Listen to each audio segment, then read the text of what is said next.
Welcome to another edition of the Strongbridge podcast. Today, my guest is Alan Cahn.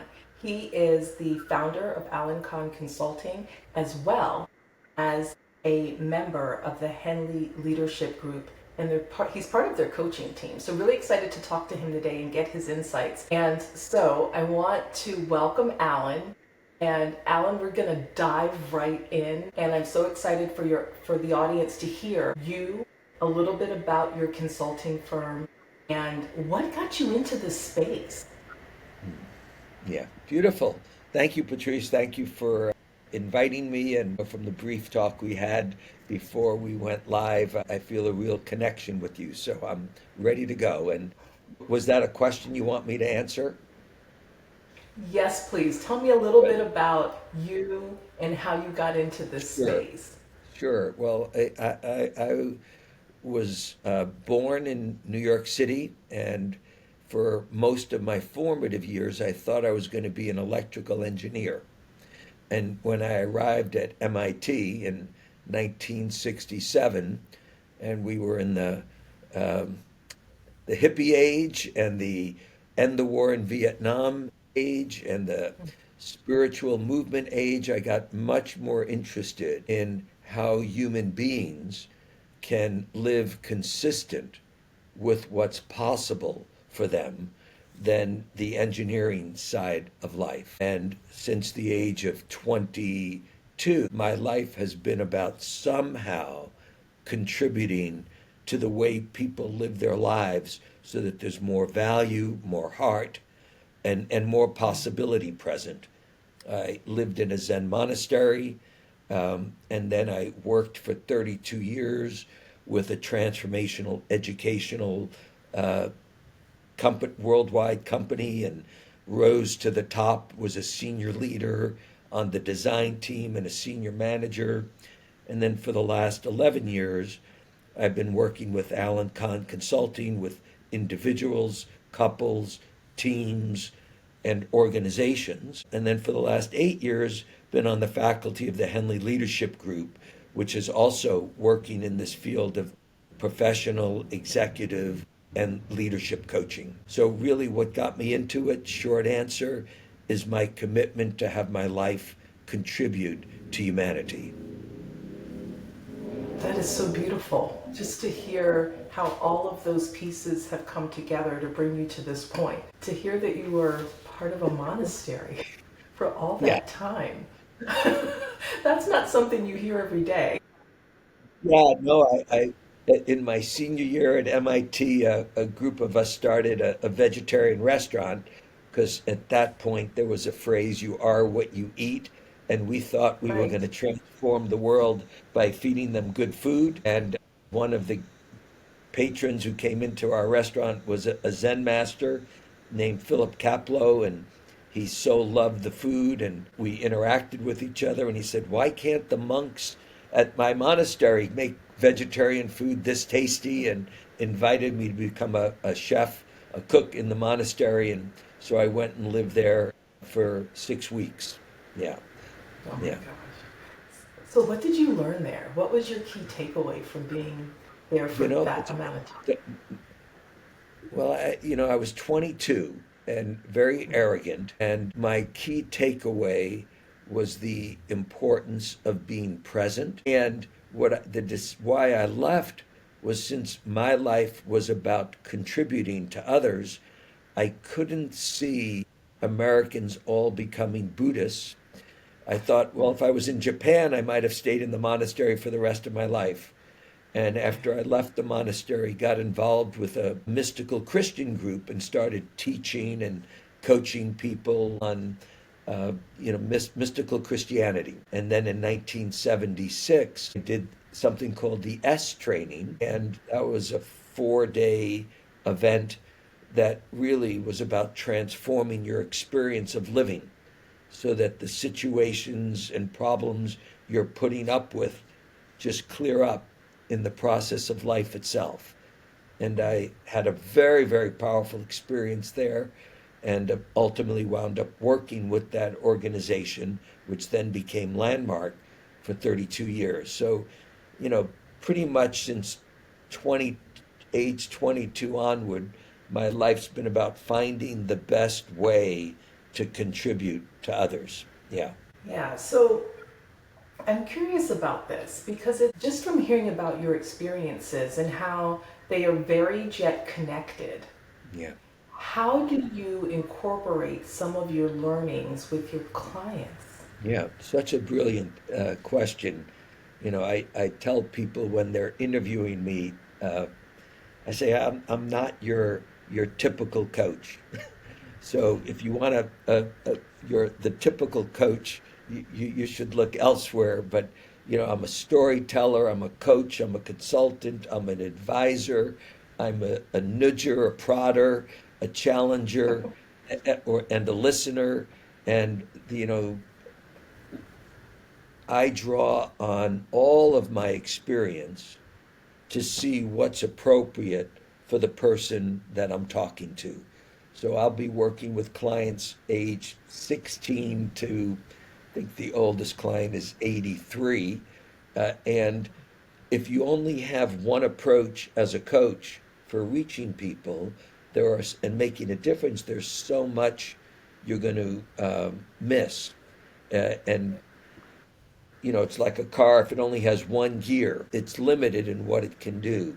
So with some people, I'll use breath work to help them center. With others, I'll use stories from the Bible to help make a point, or stories from Zen Buddhism to help make a point.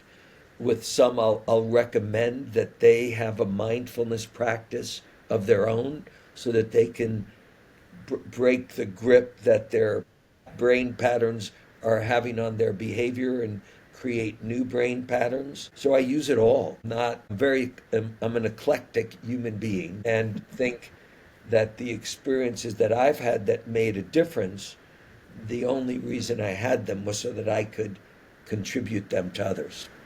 Yeah. Yeah, it's interesting. As you're talking, what I'm hearing is that you are engaging with the whole person. Yes. You're not, yeah. With the Henley Leadership Group, I've had the privilege of working with people at the Bill and Melinda Gates Foundation, or now the Gates Foundation. And one of the first people I worked with was a deputy director there.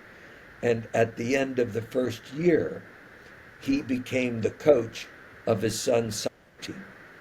And, when I started working with him, he was working 60 to 80 hours a week on a mission, worked in vaccine and immunization and, helping uh, globally people deal with communicable diseases that we have cures for, and brilliant thinker, and yet his family was in second place, and I could tell, and I consider that one of my accomplishments.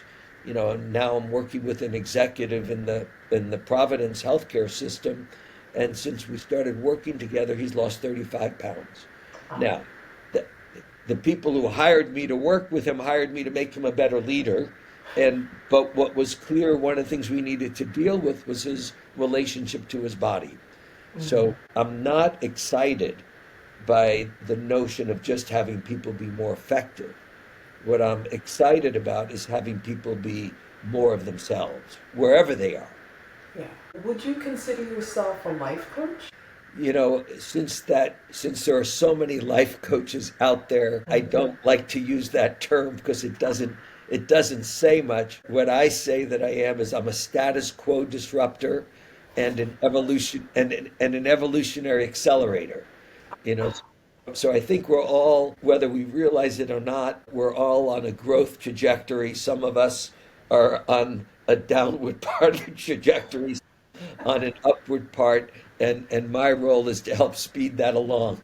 The idea of being like a disruptor, I love that because it's Yeah, like, what are you doing to cause change, right? Like that's what it's exactly. about. Yeah. Yeah, totally. Yeah, I think it's not my principle, but a principle I ascribe to is no one and no organization and no relationship is stuck being the way it wound up being. And until you can accept and acknowledge the way you wound up being, you can't go beyond it. You cannot go beyond it.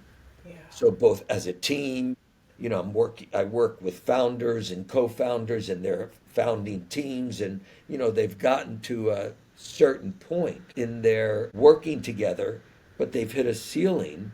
Like, okay, we know what this person can do, we know what that person can do. It becomes transactional rather than this emerging possibility of what these human beings can do together. Yeah. So it's about unleashing that for people.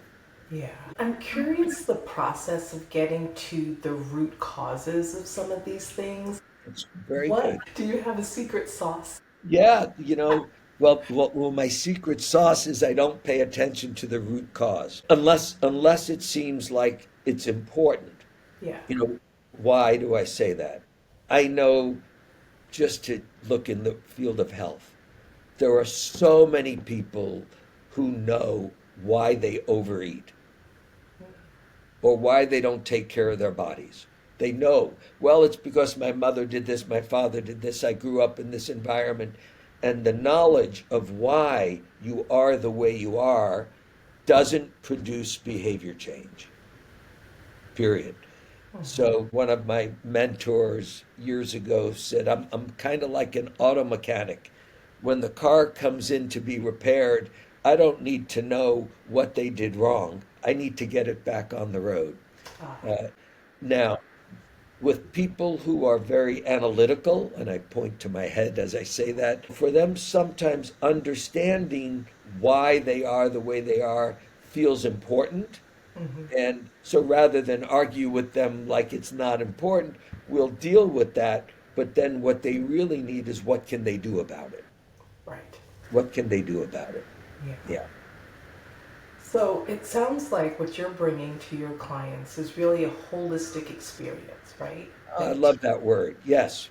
Yeah, Yeah. that takes them further. Yeah. So, how do you first engage? How do you find your clients? That's so good. I've been blessed, Patrice, and I use that word because it's the best word. Yeah. There's a certain grace that I have in my life that I'm grateful for. Um, I believe that whether you're a coach or a doctor or a teacher or a jeweler, if what you're doing is what the market wants, the market is, and you have a sign out, you know, and you've built certain pipelines to the market that you want to serve. If you do good work, that's the best advertising that you can do because human beings are social creatures. And when you do something you like, you tell other people about it. When you do Yes. something you don't like, you tell other people about it. So, I bought a website, when I first became a coach, Alan, domain name, alancahn.com. And I never put together a website. So I have no website. I mean, I'm on LinkedIn, I'm on Facebook, but I don't promote. 11 years ago, when I started this, I said, I am never going to try to get people to hire me for anything. If there is a need and they see me and the market sees me as someone who can fulfill their need, I'll be there. But I'm not going to. I spent years helping, the company was called Landmark, helping the world find out about Landmark's programs because I thought they were valuable, and I still do. But when I left, I said, I am never going to put another butt in a seat again. I, if there are people sitting in seats, I'll show up, but that's not my job anymore.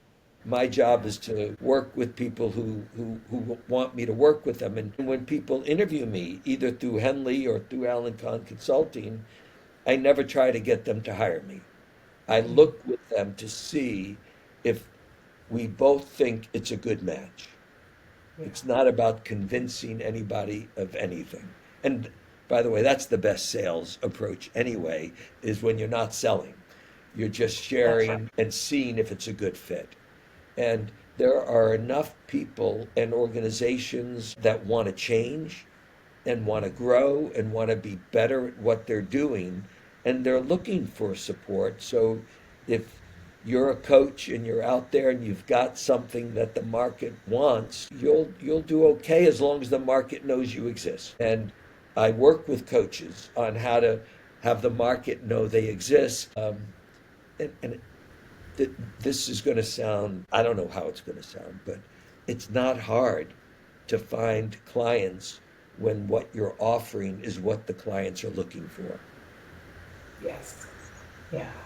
And I think part of there's so many trends right now, and I think people are jumping on trends and trying to figure out what's next and how to fit in with that.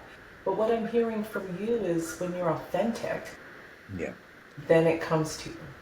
Yeah. And let me give a shout out to the Henley Leadership Group, which is the best place I've ever, I'm 75 and 75 and a half. And, and it's the best. And I've had a lot of jobs since I was 11 years old and started delivering newspapers in Queens, New York, door to door, or 12. And it's the best place I've ever worked. And they've been around 21 years. And what's important to them is that they stay true to their mission and they honor their values, and that all of the growth that they have is consistent with them staying true to their mission and honoring their values. And their mission is to create workplaces where all people thrive, period. Not to create workplaces where you're the number one in the market or and if you are running a business where everyone working there is thriving, you will rise to the top of that industry. Yeah, What's so interesting is, to me, that's the secret sauce that yeah, is, it's there. And yeah, it just takes a matter of folks willing to implement that. Like, give yeah, people the tools that they need yeah, to thrive and let them yeah, thrive. It yeah, seems so simplistic. yeah. One of the things I do with individuals, which I helped create. There was a woman named Carrie Granger who runs TGN. It used to be called the Granger Network, and I worked with her for a while. And one of the things she created was an approach called Error Work, ERA, and it's Okay. about identifying the error you're in, either as an individual or an organization, completing that era, and then creating a new era. And I think there's four stages to the coaching process. The first is situate. And I got this from Carrie, which is get what's so. It's like a GPS system. The first thing they ask you is what's your current location? Where are you? So what's Yeah. so the first few sessions are getting what's so. What is the client dealing with? What are the forces in the background? What have they tried? What haven't they tried? All of that. Then the second stage is called alignment. Align with the client on where they want to get to and how quickly they want to get there. Again, like the GPS, what's your destination? And do you want to go a toll road? Do you want to go a scenic route?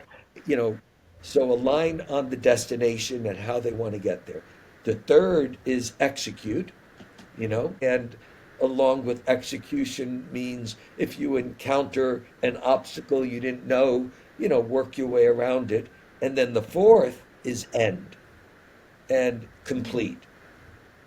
And I want to leave my clients with tools, either companies or individuals, that allow them to keep growing where they're not reliant upon me to keep growing. Yeah. And can I add one more thing to that?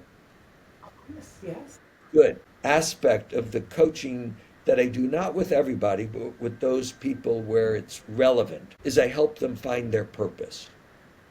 And in a company, it's their mission, their Simon Sinek, their why. And it's got to be about the difference they're making in other people's lives.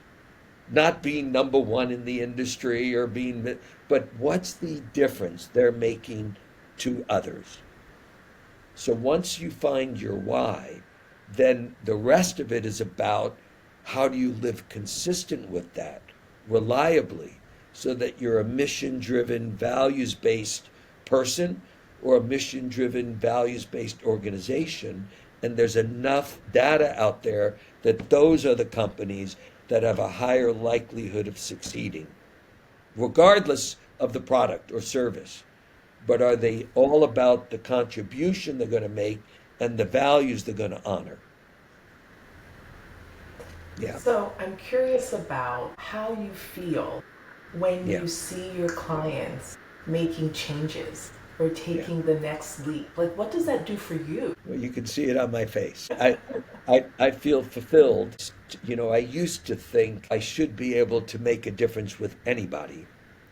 I still have that as in an ideal world I could. But, you know, one of my commitments as a human being is if what I'm doing isn't working for the client, you know, I'll tell the client, not blame the client, but tell the client, listen, Mhm. this doesn't seem like a good fit. You know, my approach doesn't seem like it's serving you. And there's other coaches out there with different approaches. But if it is serving the person, it feels so good. And I think that's why I have never had to advertise, is because there's enough people who I have made a difference with, who have told others about the difference, that the pipeline is always full. It's and I'm grateful. I'm not unique. I am a product of all of the teachers and mentors and experiences and mistakes that I've made. And again, you know, my commitment is how do I give it away? How do I give what I've been blessed to receive to others? Yeah. It's so refreshing to hear that because we don't hear that every day. You know, Mm. folks are concerned about their bottom line. They're thinking about how do I get the next three people in my Yeah. pipeline so I can do X, Y, and Z. And so to hear someone speak about the impact that they're having being the driver, um, Yeah. it's just not And something you hear every day. yeah. And there's a few questions I ask people, you know, along the way to helping them become more successful if they're, you know, have their own companies, is what is the unique resource that you are? What makes what you're offering unique? What values will you honor while you're offering that? What market segments do you want to work with? Mhm. What outcomes will you produce in that market? And get all of those questions answered. And then for me, it's simple. It's like, good. How do you want to let the market know that you exist? And it, you know, it may take a few weeks, a few months, or a year. But so do you have enough resources available to keep going while the market's becoming aware of what you're offering? And then if after a while the market's aware and your business isn't growing, you know the market doesn't want what you're offering, so you better come up with something else or find a benefactor who's going to pay you to offer what the market doesn't want. Part of Life what I is simple. heard, it really is. It really is, and I feel like people like they complicate it Yes. Yeah. beyond what it needs to. But part Yes. of what I heard, um, and kind of peeling that back, is there has to be the right intention. It sounds like intention is a part of it. It's the whole deal. When I Yeah. talk about finding your purpose or your calling or your why, that's what's your intention. And again, for me, if one's I mean, I have terminated my work with clients when it became clear their intention wasn't what they had thought it was in the beginning. Like they said their intention was to serve and to make a difference, but really what their intention was to triple their bottom line. And if they were serving people or not, or had, and I, you know what money allows for, and I know what money doesn't allow for. And being successful doesn't equal being fulfilled. If people aren't being fulfilled by what they're doing, I don't care how successful they are. Life is too short to spend it being unfulfilled, but having the symbols of success. Yes. Yeah. Yes. And I don't know. I use myself as a guinea pig. When I first started as a coach, I had zero clients. And, I started working with, I just let people know that I was available, and, different people came and didn't. And over time, I started answering the question, what's the unique resource that I am? Because I didn't know. And what is the market segment that I want to serve? Yeah. I was, I did a workshop in a yoga studio in Seattle, and it was with the members of the studio who wanted to come and spend 4 hours finding their purpose, finding their intention. Wow. And it was called yoga off the mat instead of yoga on the mat. Right. And one of the people in there worked at Amazon and worked for one of the divisions where they were responsible for offering programs to their employees that would make them healthier. And she reached me, she said, "Could you do a workshop on mindfulness at Amazon?" And I said, "Sure." So Dee Dee Henley, the founder of the Henley Group, and I designed it and went in and did this 4 hour workshop. And, I use Amazon, so I'm not bashing them, but I got clear I was never going to go back there again. Because although the people there got value from the workshop, the environment they were working in, at least back then, 8 years ago, 7 years ago, wasn't about how could we make sure that everyone at Amazon is thriving. It was how could we make sure that the bottom line is increasing. And that's inconsistent with my values. I'm sure they have other people working with them now that it's fine. Right. They're obviously doing fine without me. So I'm not essential to their success, but I won't work anywhere where it's going to compromise my values. Yeah. And one last thing about that, in the work I do with people in finding their calling, their purpose, their mission, their intention, and living true to it, I was working with a I can't remember whether he's a dermatologist or a podiatrist at the University of Wisconsin. And he Okay. flew out to work with me and do 2 days of what we call error work. And at the end of the first day, he found his purpose, what his real purpose was. And we're walking in the woods near my house, and he said, okay, he was very left brain Okay. oriented at the time. And he said, Alan, how will I know if I'm living true to my purpose? What will be the evidence? Scientific. And I said, what a great question, Justin. Let's keep walking and I'll see if I have an answer. And over the course of the walk, I came up with 4 metrics from my own life that let one know if they're living true to their purpose. And the first is you wake up grateful every day. Not because you made a list of what you're grateful for, just because you're alive.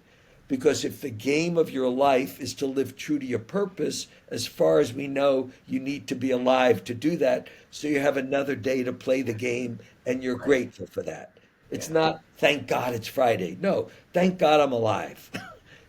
So the first one is gratitude. That's the way you know you're connected to your purpose. The second is the challenges in your life, the real struggles, all occur for you as opportunities. Opportunities to either learn something or to apply what you've already learned so you're not resisting life. There are struggles in life, I have them, and they occur as opportunities to fulfill your purpose. The third is there's a certain fluidity to your body, like you just did yoga or Pilates or stretching. Why? Because you're not storing negative emotions and negative thoughts in your body. You have them, but they pass through because your life's about living true to your purpose. not getting stuck in those thought patterns and moods that are unproductive. And the fourth, I'll say to you and this audience, I didn't say this to Justin, I said it differently. I said the fourth is there are miracles in your life on a regular basis. Why? Because when your life's about living true to your purpose, it's you're living in harmony, you're living in flow with the universe, and the universe is miraculous. I mean, if you've ever been, in a delivery room where 1 minute there's nobody there and the next minute there's someone there, or with someone who's passing away, 1 minute, there are miracles in this world that we live in. And when you're living true to your purpose, you can see them and experience them. And it's not like you're a good person, so you're being rewarded, but you're in flow with the universe. So if you're not in flow, if there's rigidity in your body, if you're not grateful, if you're struggling and struggling, all that means is either you haven't found your purpose or you found it and you forgot to live true to it. And it's an easy to course correct. And this applies to companies too, as well as individuals. Yeah, we've certainly seen companies go off course. The whole thing of mission creep, they even have a Yes. name for it. Yes. Well, it's clear that you haven't gone off course. It's clear that Let me say something about that because I watched something very moving yesterday. I watched it twice, once with my wife and once by myself. It's a 55-minute interview with Jane Goodall, and it was made before, well, obviously before she died, but it was made with the agreement that it wouldn't be shown until after she passed away, so she could say anything and not have to worry about the blowback. that's awesome. So it's called Famous Last Words. Okay. And it's on Netflix, a plug for Netflix, on Netflix, and it is so moving. It's about what it looks like when you live true to your purpose and you don't go off course. Until her last breath, she was living true to her purpose. And her purpose was, bring the animal kingdom and the natural kingdom together and have us live in harmony. She didn't call any of the subjects, the chimpanzees, she didn't give them numbers. Every one of them had a name. Because they're each unique, right? They're each their own being. And that's how she ends. I'll give the punch. She says, listen, each one of us is unique. This is what she's saying right before the camera. Each one of us on this planet is unique. We all have a unique contribution to make. And may you find it and then keep staying connected to it, which she did. Yeah. Well, Alan, I have to say, this has been quite the conversation. And Good. thank you for sharing your wisdom. Yeah. Thank you Yeah. for My pleasure. really bringing us into the way you view kind of how to go about in the world. It's been enlightening. And even though you don't have a website, I think folks will try to find you. Yeah. Very easy to find, for big corporate work. I think it's best to reach me through the Henley Leadership Group, and for other work, you can reach me at alancahn.com. Alan at alancahn.com. And, I'm on LinkedIn and Facebook, and I'm not hard to find. Well, thank you. I appreciate your time and for sharing so much wisdom with the audience. And thank you, Patrice, for being such a good listener. I have the experience of being heard, and we just met each other 40 minutes ago. And not only heard, it's very moving to me. I have the experience of being known.